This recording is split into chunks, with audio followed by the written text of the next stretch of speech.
everyone, and welcome to your spring break and week 8 overview. So first and foremost, we have spring break 3:14 to 3:18. So what that means is we will not be having any classes during our scheduled class time, but I am still available for student hours and for appointments if you guys need any help with the material. The college is still open, so all the college services are available to you guys. And I will be available Tuesday through Friday of that week if you guys need any help.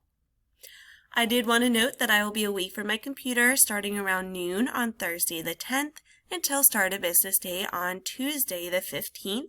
So I will most likely respond to your emails when I get back if you email me anytime during that time frame. When we do return on the 21st, we're going to be practicing 8A and 8B, so please make sure you watch those videos before I see you guys. And we have this activity quiz. You're welcome to do this early and get it out of the way, otherwise we'll try to fit it in our class time.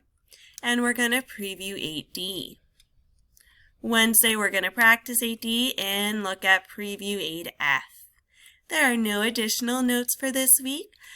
Please make sure you guys take spring break to just kind of disconnect and take time to relax, do some hobbies, step away from your schoolwork. If you need to catch up on stuff, that is a great time. There's not going to be anything new due. And again, I'll be available to help, but I hope you guys all have a wonderful spring break, and I look forward to seeing you guys on Monday the 21st when we return.